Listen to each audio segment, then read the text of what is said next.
I'm gonna be honest. I don't remember you from the mountains. Sorry.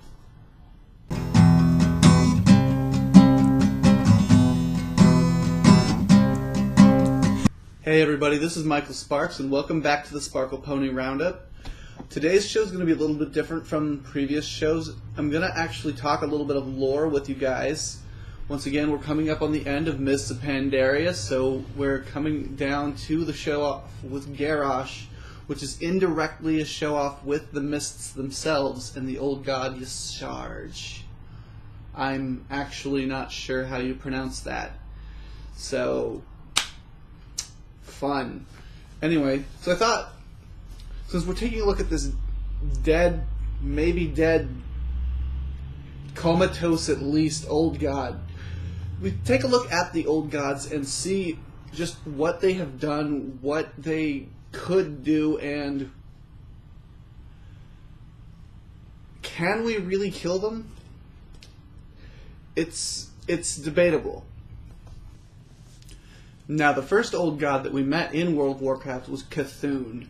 Cthulhu was the creator of the Karaji and possibly the Silphid. They're a little vague on that part. He was responsible for the War of the Shifting Sands, where he just absolutely tried to swarm Kalimdor with the races that he had created. They were battled back into the temple and into the region of Silithus by the Night Elves and the Dragonflights, specifically the Bronze, if I'm not mistaken. I believe the Red might have also been involved in that. And he was reawakened and released during the Scepter of the Shifting Sands quest line, where we ended up going in and actually killing him. And later on, Cho'Gall went down there, tried to revive him, got empowered by his essence, and that's how he ended up with weird eye nipples and all that fun stuff. So it's kind of a similar effect to what we've seen in some of the released models of the corrupted Garrosh, which we're tongue-tied there a second, which we're now not quite so sure if we're actually going to get. But I'm still leaning towards yes, we're probably going to see those models in the game, much as we did the corrupted Goblin in the Dark Heart of Pandaria scenario. So he didn't really get a chance to do a whole lot, but well, I'm going to touch back on him a little later once I've gotten into the other old gods. The second one we met was Yogg-Saron, and I think everybody remembers Yogg-Saron. Yogg-Saron was the end boss of Ulduar. I just said his name 3 times in a row. I hope this isn't a Beetlejuice kind of thing here. Anyway, so Yogg-Saron did quite a bit more than Cthulhu in the short time that we got familiar with him. Now, way before we ever got to Northrend, he corrupted the tree up there. I believe it was Vordrasil. Vordrasil or Nordrasil. I get the two confused. Forgive me. I'm sure somebody will correct me in the comments. He also drove Loken and pretty much all the other Watchers, Freya, Hodir, Memoron, mad, and broke his way out of Ulduar. Was starting to get out a little all over Northrend there. We found the Saronite. The Saronite was basically his blood. It's hinted that he probably created the Lich King, not so much in actually creating the Lich King. We know that that was the work of the Burning Legion and Mal'Ganis specifically, but kind of giving Arthas the mental push he needed to pursue that whole thing, because that was kind of Yogg-Saron's entire deal, was he drove people nuts.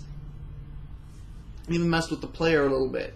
You did that quest line in Icecrown where you followed around the little ghost boy that they hinted was like the last shard of Arthas' goodness.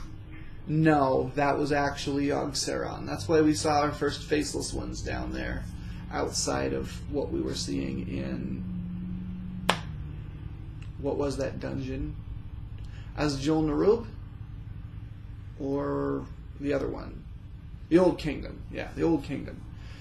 Well, 2 parts, same area. I'm digressing a little bit. Okay, so Yogg-Saron was all over Northrend.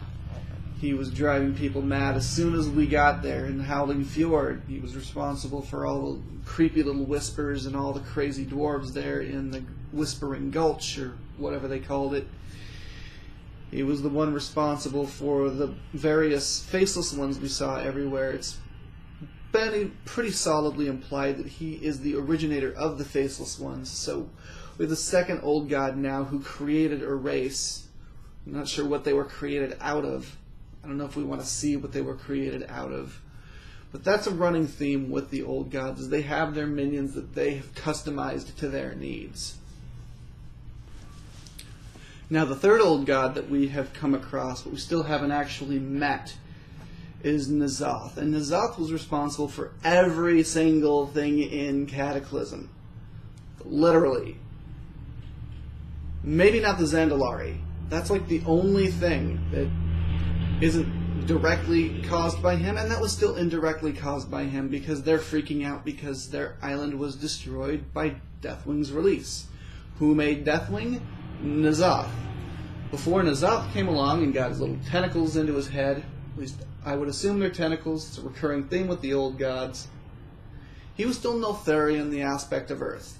A fairly sane dragon aspect, just like any of the others. Now, N'Zoth corrupted Deathwing with his whispers. N'Zoth created the Naga, so he's responsible for everything we saw down in Vashtir.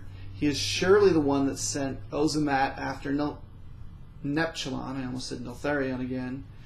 Similar names. Fun times! And he most likely summoned Ragnaros to go burn the World Tree. And I'll get into why he probably did that a little later.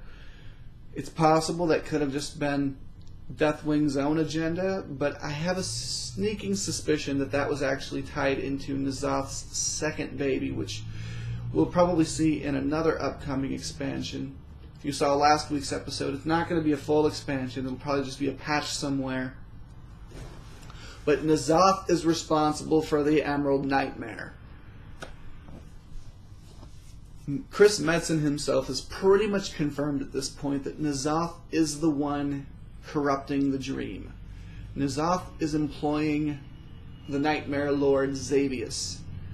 So, destroying the World Tree, got a little tongue-tied there, destroying the World Tree would be crucial in his grips on the Emerald Dream, because everything in the Emerald Dream is connected to the aspects of nature in main Azeroth. So who knows what kind of damage that would have done to the dream, especially considering the fact that he lost a great foothold in the dream during the Storm Rage novel. God, what is happening outside? Anyway, the joys of living on a main road, everybody. Sirens and semis all the time. Anyway, God, I really hope you guys can't hear that the way I can. It's really distracting. Okay, now for sure it went. Anyway, so during the Storm Rage novel, the Dragons of Nightmare were defeated. Xavius was defeated, probably not killed, but nonetheless defeated and driven back.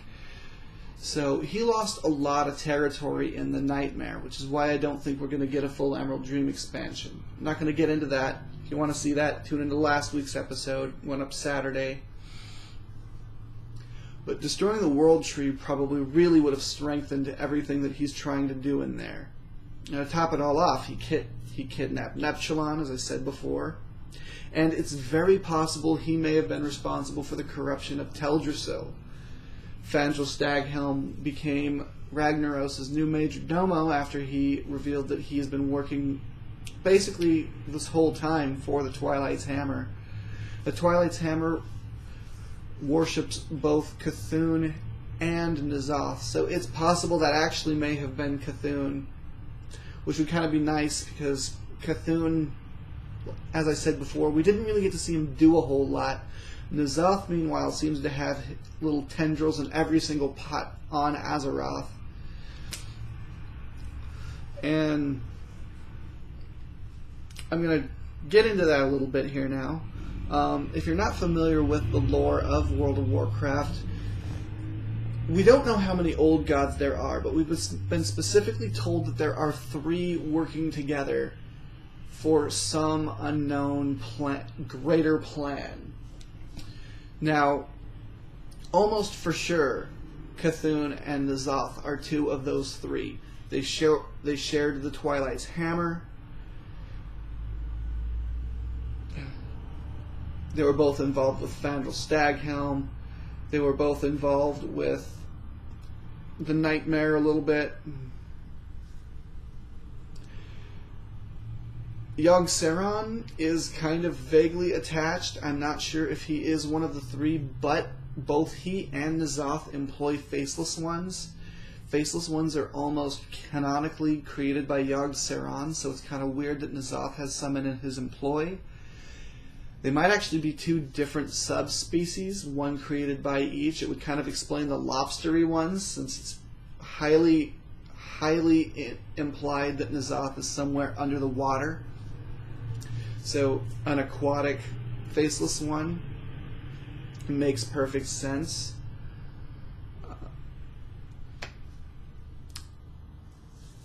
And we're not really sure what they're up to. We've been told that there's not an old god under Northern Lordaeron like everyone has suspected. I don't know if you guys have gone to like WoWWiki and Wowpedia and you've seen the map of the star theory, but between the confirmation that there's no old god in Lordaeron and the reappearance of Y'Sharj down in Pandaria, the star theory is pretty much blown. So we don't know if there are 5 old gods as originally implied, or if there are more, or if there are less. That's something that we will probably be dealing with as the expansions roll out, for however long they keep rolling out. In the meantime, let's get to the 4th one that we have now been kind of introduced to, sort of. And that is Y'Sharj. Now, Y'Sharj is different from the other 3 because technically they consider him dead. I don't know how actually dead he is, because it doesn't look like we can really kill the old gods. It seems like some part of their essence stays on, which is probably actually good, because the reason the Titans didn't kill them is because somewhere in all of the lore it actually states that without the old gods, Azeroth would cease to be. They are the ones that kind of shaped everything before the Titans got there. And as such, they are very vitally linked with the planet. Anyway, that aside, Y'Sharj is, for all story purposes, considered to be dead. He was struck down by a Titan during the war that we never got to see, or we haven't really even heard that much about, when the Titans first landed and created all their fun things, when they created the Halls of Origination, when they created Ulduar, when they created the Mogashan Vaults, when they created all of these things that we are now getting to, stumble upon and fight our way through in World of Warcraft. Now, much like with Cho'Gall, Y'Sharj's dead essence is going to be used to empower somebody. It's going to be used to empower Garrosh Hellscream.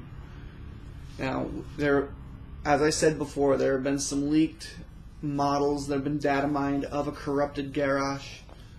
I don't know how much of that we're going to get to see. I'm betting that might end up being like a heroic phase-only thing, because Blizzard loves to do those, where Garrosh taps into the power of Y'Sharj and makes a final stand. Anyway, now Y'Sharj, however you want to say it, Y'Sharj created the Shah. And I'm not sure just how much of the Shah was present before he was struck down, but the overall story of Pandaria says that when Yasharj was struck down, his 7 heads each emitted their great final breath, and from that the greater Shah arose. Now that being the Shah of pride, the Shah of violence, the Shah of anger, the Shah of despair, the Shah of fear, Shah of doubt. I seem to remember there was another one, but actually no, that's 7. Huh. Named them all off the top of my head. Go me. Anyway. And Yashar is just kind of weird because he is technically dead, so we don't know a lot about him. But I'd be curious to find out when that happened in relation to the construction of Ulduar, when that happened in regards to the events at the Master's Glaive, all of that stuff, because we've seen a lot of stuff in the last couple of expansions that oddly intertwines if it didn't all coincide at the same time. If you don't know what I mean, go back to Ulduar, go to I don't remember the name of the boss. He was the faceless one boss before Yogg-Saron. But go to his room and look at the windows, and you'll see Shah. I'll try and get a picture of that so I can throw it like in an inset. But there are pictures of Shah accurately depicted in the stained glass windows of Ulduar. Now I don't know if the old gods... That's not what I'm looking for. I don't know if the Titans put those windows in, or if that was something that the Twilight's Hammer people that were down there instilled later. But it's kind of weird that an old god that was struck down around the same time that Yogg-Saron was imprisoned would have his minions accurately depicted in what is effectively a prison for another old god. I'm feeling that the Twilight's Hammer probably did that. Anyway, another interesting thing is we have pictures all over Pandaria in manted structures of designs that accurately resemble the creature that was unearthed at the Master's Glaive. Now that creature, for those of you that never did that storyline, because everybody always assumes that thing was an old god, was actually not an old god. It appears like it was a massive faceless one called Sogoth. And I mean, it wouldn't shock me if there were more of these, but it strikes me as odd that we haven't seen any in Pandaria if we've got these murals of them everywhere. So, make of that what you will. It bugs me. And that actually raises another question, because in Cataclysm we saw a lot of odd old god activity in Kalimdor. But it was in northern Kalimdor, not southern Kalimdor. So is there another old god around Ashenvale, Stone Talon Mountains? I'm kind of thinking that there might be. I mean, we did have another Titan Vault over in, what is it, Dun Algaz?